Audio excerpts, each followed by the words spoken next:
अस्सलामु अलैकुम वरहमतुल्लाहि वबरकातुहू। नाज़रीन व मुस्तमीन, साइल का सवाल ये है कि मस्जिद नबवी में और मस्जिदुल हराम में देखा गया है कि अक्सर लोग गुज़रते हुए इस बात का एहसास तक नहीं करते कि मैं नमाजी के आगे से गुज़र रहा हूँ।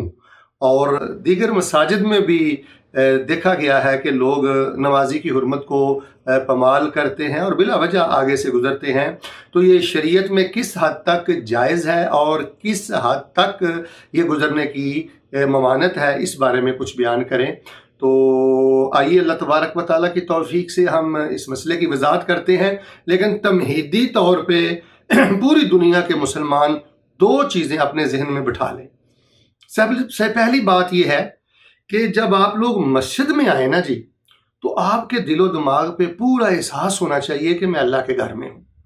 मैं किसी के डेरे पे नहीं हूँ, बाजार में नहीं हूँ, चौंक चरस्ते में नहीं हूँ, अल्लाह के घर में हूँ, अल्लाह की बारगाह में हूँ, अल्लाह के दरबार में हूँ, जहाँ फरिश्ते हैं, जहाँ रहमतें हैं, जहाँ नूर है, जो इबादत खाना है। तो अक्सर जो लोग मस्जिद में आते हैं, एक तो वो मोबाइल बंद नहीं करते, फिर वो अपनी निगाहों को घुमाते रहते हैं, और फिर बड़ी तेज़ी जल्दी अफरा तफरी के मामलात होते हैं। तो ये बुनियाद गलत है, ये बेस ठीक नहीं है। जब आप मस्जिद में दाखिल हों तो बड़े वक़ार के साथ, आपको इस हदीस का इल्म है कि रसूल रहमत अलैहि इरशाद फरमाते हैं कि जमात खड़ी हो तो भाग कर आप जमात के साथ ना मिला करें। अलैकुम बिस्सकीना, ठहर कर आराम के साथ आप साफ में मिलें। जो आपको नमाज रकत मिल जाए वो पढ़ लें, और जो फौत हो जाए वो रकत बाद में खड़े होकर आप अदा कर लें। वक़ार का ख्याल रखें, सकीनत और हुदू, इन चीज़ों का मस्जिद में ख्याल रखें। तेज़ी, जल्दबाजी, अफरा तफरी और दाएं बाएं नज़रों को घुमाना, ये इस बात की शहादत है कि बंदे का दिल ईमान से खाली है। शायरुल्लाह, अल्लाह की मसाजिद का एहतराम उसके दिल में नहीं। सच्चा मोमन बंदा अल्लाह के घर में इतना बेबाक नहीं होता जैसे वो बाजार और गली में और किसी के डेरे पे होता है। और दूसरी बात यह है कि हर मुसलमान को ये बात जान लेनी चाहिए कि जो इंसान नमाज की हालत में है, वो इस दुनिया फ़ानी का सबसे बेहतरीन काम कर रहा है। इस जहान रंगोबू में सजदे से ज़्यादा अफजल अमल कोई नहीं है, रुकू क़याम और नमाज से अफजल अमल कोई नहीं। तमाम मुसलमान ये अपनी ज़हन साजी कर लें कि जो नमाज पढ़ रहा है वो इस दुनिया का सबसे अच्छा, सबसे ऊंचा, सबसे ज़्यादा बावकार और सबसे ज़्यादा बेहतरीन अमल कर रहा है, और वो सबसे ज़्यादा आपकी इज्जत का हकदार है। वो सबसे ज़्यादा आपके वक़ार का हकदार है। नमाजी की एक हुर्मत है, एक इज़्ज़त है। मुंह उठा के उसके आगे से गुजरना, चाहे मस्जिद नबवी हो, चाहे मस्जिद हराम हो, ये हरगिज़ जायज़ नहीं है।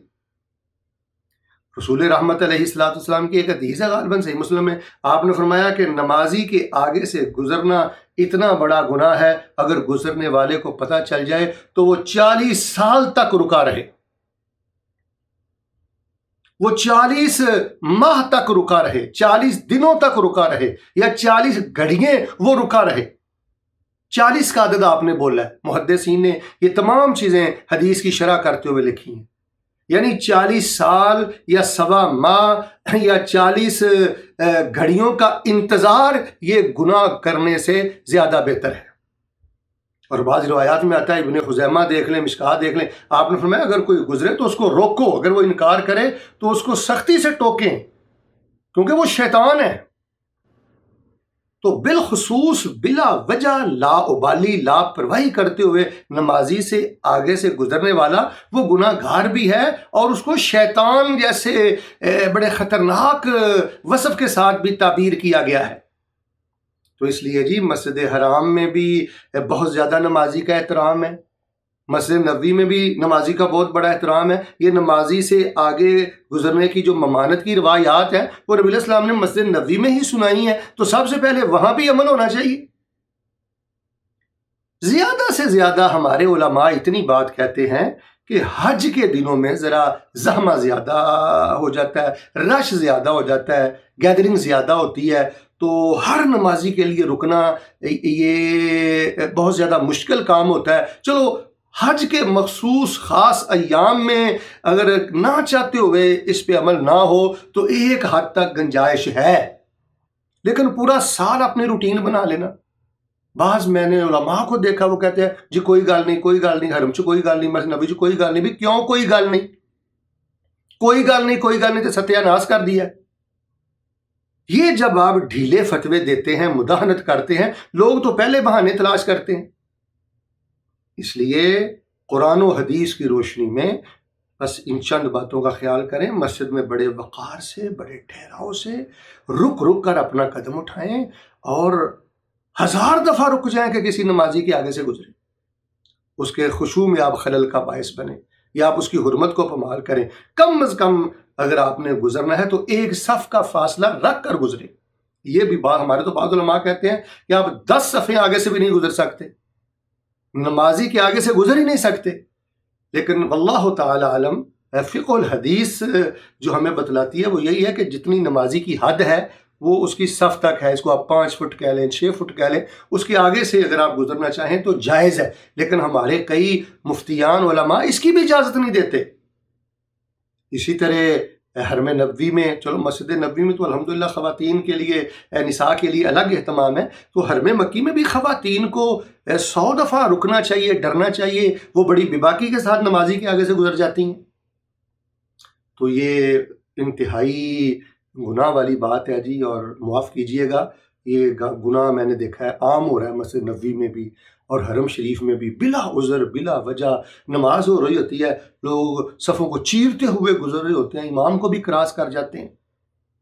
تو نمازیوں کو بھی چاہیے کہ جب وہ سنتیں ادا کریں یا نوافل ادا کریں تو ستون کا سہارا لے لیں، یا کوئی بیگ وغیرہ پاس ہو تو اس کا سترہ بنا لیں. تو اگر کوئی ایسا معاملہ وہ نہیں کر سکا تو گزرنے والے کو حیا کرنا چاہیے. یہ کوئی معمولی گناہ نہیں ہے جی، یہ کوئی معمولی معاملہ نہیں ہے. ہمارے مسلمان بھائی بہت زیادہ جری ہو گئے ان باتوں پر. حرم میں تو بالکل اس چیز کا احساس نہیں کیا جاتا. علماء نے تھوڑا سا یہ گنجائش کا فتویٰ حج کے موقع پر دے دیا ہے، تو اس کا مطلب یہ نہیں ہے کہ ہم منہ اٹھائے بالکل آوارہ بکرے کی طرح حرم میں چلتے رہیں، مسجد نبوی میں چلتے رہیں. بھئی وہ کعبۃ اللہ ہے، وہ بیت اللہ ہے، وہ مسجد حرام ہے، وہ مسجد نبوی ہے. ہمیں 1000 دفعہ اللہ تعالیٰ سے ڈرنا چاہیے. اللہ تبارک و تعالیٰ مجھے اور آپ کو نمازی کا احترام نصیب فرمائے، مسجد کا احترام نصیب فرمائے، اور بالخصوص اللہ تعالیٰ بڑے وقار کے ساتھ مسجد میں ٹھہرنے کی توفیق عطا فرمائے. آمین ثم آمین.